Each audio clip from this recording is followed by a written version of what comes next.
July 25, 1945. 17 days before Hiroshima. President Harry Truman writes one sentence in his private diary. Not an order. Not a directive. A confession. He writes, "I have told the Secretary of War to use the bomb so that military objectives and soldiers and sailors are the target, not women and children." He closes the leather cover. He does not show anyone, and for decades, the world has believed that his generals were unanimous in their support.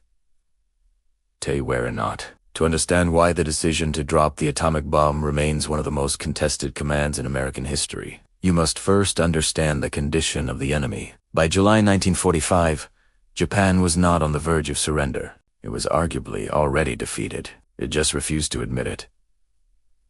U.S. intelligence had broken Japanese diplomatic codes. The so-called magic intercepts gave Truman access to every cable between Tokyo and its ambassadors. He knew, with absolute certainty, that the Japanese were actively seeking surrender terms through Moscow. Their only non-negotiable condition was the preservation of the emperor. And here is the fact that has been buried beneath decades of necessary evil: rhetoric.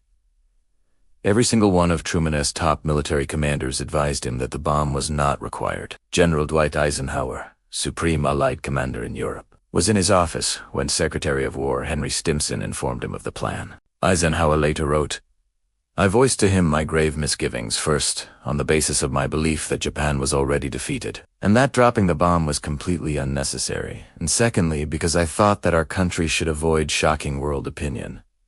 Fleet Admiral William Leahy, Truman's own chief of staff, was even blunter. He wrote, "The use of this barbarous weapon at Hiroshima and Nagasaki was of no material assistance in our war against Japan. The Japanese were already defeated and ready to surrender. He called it a modern vandalism."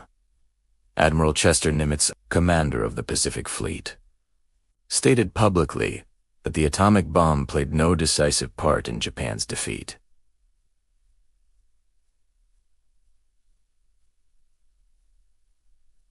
General Douglas MacArthur, who would accept Japan's surrender, was never even consulted. He later said any military justification for the bombing was completely unnecessary.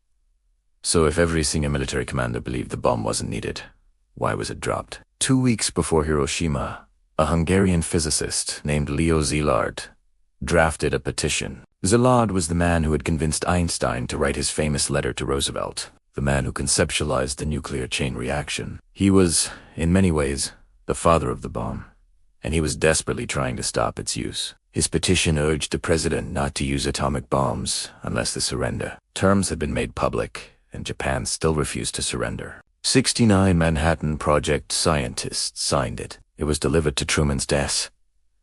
It was never read. The petition was intercepted by General Leslie Groves, military director of the project, and buried in classified files. Truman wouldn't even learn of its existence until 1962.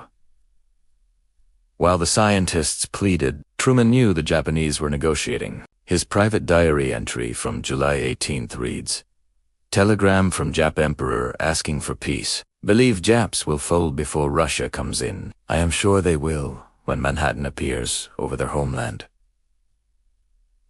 He knew, 17 days before Hiroshima, he knew the emperor was willing to surrender. He wrote it down with his own hand. Years later, Truman would maintain he never lost a night's sleep over the decision, saying it was a question of saving American lives. But he also called it a terrible thing, a terrible responsibility. He said he thought about it every day. Historians will never agree. The documents don't give us a clear verdict. They only provide a window into a man who carried a weight no human should carry and who refused, until his dying breath, to admit he might have carried it wrong. Thanks for watching.